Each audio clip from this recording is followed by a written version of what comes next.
Hello friends, good morning. मैं हूं अविनाश कुमार। आज हम लोग इस वीडियो में बात करने जा रहे हैं Bihar sub inspector second shift के पेपर को एनालाइज करने जा रहे हैं कि कहाँ से कितने क्वेश्चन पूछे गए और पेपर शिफ्ट वन के पेपर से कितना टफ रहा या कितना आसान रहा शिफ्ट टू का पेपर। यहाँ पर इस वीडियो में हम लोग बात करने जा रहे हैं। यदि बात करें शिफ्ट वन और शिफ्ट टू में क्या फ़र्क है, तो सिर्फ फ़र्क इतना ही है कि शिफ्ट वन का फर्स्ट शिफ्ट का पेपर लीक हुआ है, जबकि शिफ्ट सेकंड का कुछ लीक नहीं हुआ है। बस फर्क इतना ही है पिछले बार की तरह। पिछले बार में भी 2017 के एग्जाम में भी सेम पैटर्न हुआ था। शिफ्ट वन पेपर लीक हुए, शिफ्ट टू का पेपर लीक नहीं हुआ था। ठीक उसी तरह से इस बार भी हुए हैं। अब बात करते हैं एग्जाम पैटर्न के ऊपर। पैटर्न कैसा रहा, तो एग्जाम पैटर्न सॉलिड सेम रहे। एग्जाम पैटर्न में कोई बदलाव नहीं किया गया, बस क्वेश्चन का लेवल इक्वल रहे। बस थोड़ा सा लिटिल बिट थोड़ा सा टफ रहे, ज़्यादा टफ नहीं रहा। सेम पैटर्न फॉलो किए गए, पर सेकेंड से पेपर का कुछ टफ रहा। यानी नॉर्मली जो लोग कह रहे हैं कि 60-70 जगह टफ जाएंगे, ये कहना बहुत गलत है। पेपर लीक अलग बात है, पेपर लीक हुए हैं, ये अलग पॉइंट है कि पेपर लीक हुए हैं। इससे ज़्यादा फर्क आपको नहीं पड़ने वाला पेपर लीक की वजह से। बस कट ऑफ यहाँ पर जो डिसाइड करेंगे, क्योंकि पेपर लीक होते हैं तो सभी के पास जो समय में पहुंचना चाहिए, कुछ लोग उसे विश्वास कर पाते हैं, कुछ लोग विश्वास नहीं कर पाते हैं। यदि समय से पहले पहुंच जाते हैं तो, और ये पेपर जो लीक हुए सभी के पास समय से पहले नहीं पहुंचे थे। कुछ लोग ही थे जो इसका लाभ उठा पाए, मैक्सिमम लोग इसका लाभ नहीं उठा पाए।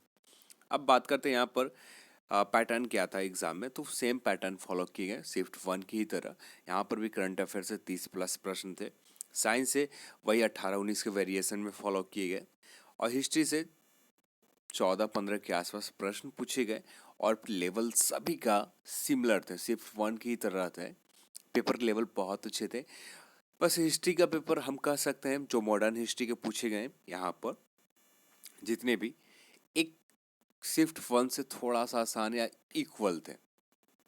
शिफ्ट वन का मॉडर्न हिस्ट्री का एंशियंट में भी कुछ ऐसा ही था, ज़्यादा यहाँ पर टफनेस नहीं थे। साइंस में कुछ अब लुसेंट प्रेमी है या स्पीडी प्रेमी है, स्पीडी पढ़ते हैं और लुसेंट पढ़ते हैं, तो ये थोड़ा सा आपके लिए मुश्किल काम है कि आप सभी प्रश्नों को अटेम्प्ट ले पाए। शिफ्ट वन में भी कुछ ऐसा ही हाल था, शिफ्ट टू का भी एग्जाम में कुछ ऐसा ही हाल थे। यदि बात करें इंडियन पॉलिटी, तो इंडियन पॉलिटी भी सेम पैटर्न फॉलो किया, पर यहाँ पर कम प्रश्न थे। यानी जिस तरह से सुबह के समय कम प्रश्न थे, तो यहाँ पर लगभग 7 से 8 प्रश्न के बीच में पूछे गए संविधान से। और एक प्रश्न जो थे सभी नए तरह के प्रश्न थे, जो पिछले पैटर्न पिछले एग्जामों में फॉलो किए जा रहे थे एक ही तरह का पैटर्न, वो नहीं देखने को आपको मिलेगा। यहाँ पर आर्टिकल से प्रश्न थे, पर नए प्रश्न पूछे गए यहाँ पर भी। मिसलेनियस में यदि बात करें तो 8 से ज़्यादा प्रश्न पूछे गए। यहाँ पर 10+ हम कह सकते हैं कि मिसलेनियस में 10+ प्रश्न पूछे गए। और मैथ का पैटर्न सेम था, 5 प्रश्न यहाँ पर भी पूछे गए। बिहार का से भी प्रश्न ज़्यादा नहीं थे, 3-4 के आसपास प्रश्न पूछे गए। 3 से 4 के बीच में प्रश्न यहाँ पर बिहार से संबंधित थे। इकोनॉमिक्स का भी पेपर यहाँ पर जो भी थे, आप लुसेंट से जानते हैं, लुसेंट आप पढ़ते हैं, तो लुसेंट से आप इकोनॉमिक्स के ज़्यादातर क्वेश्चन नहीं लगा सकते।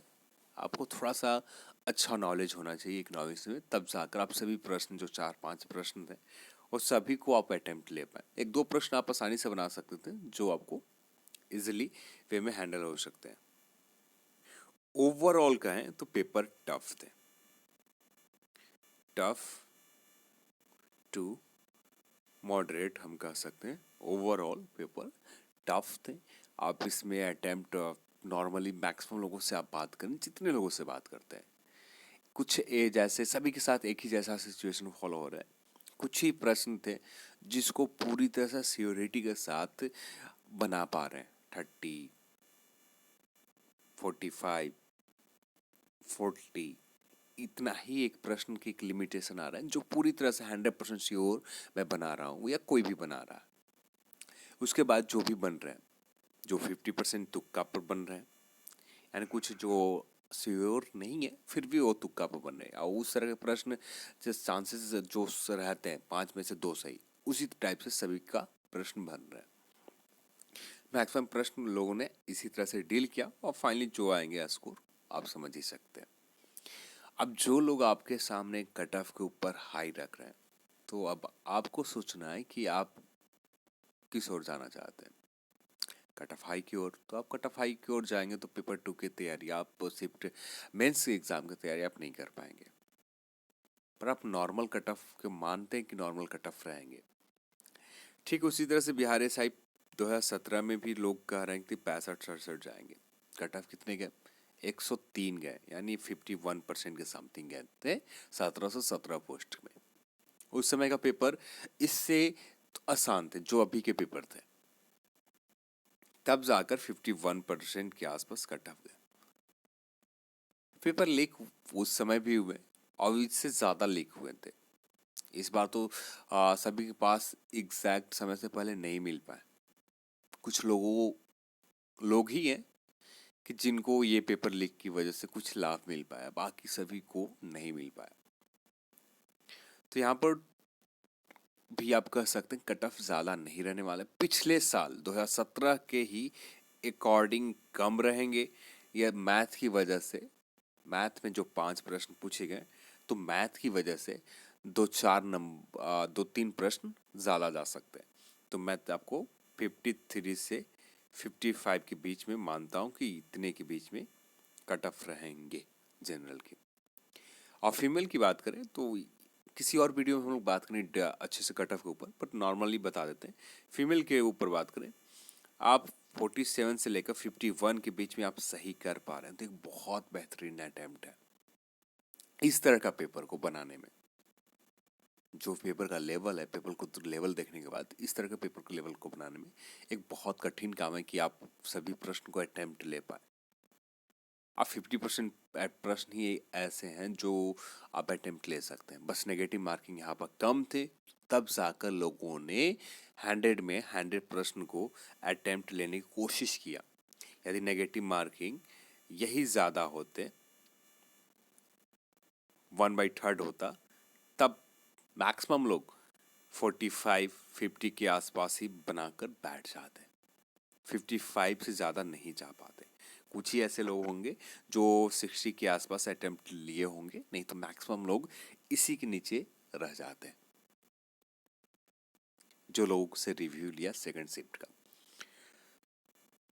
तो चलो आज की इस वीडियो में इतना ही, और सेकंड शिफ्ट का आपको जो फाइनल कट ऑफ वेरिएशन रहेंगे जिसमें जनरल EWS सभी कैटेगरी वाइज आपको अच्छे से हम लोग बात करेंगे किसी और वीडियो में।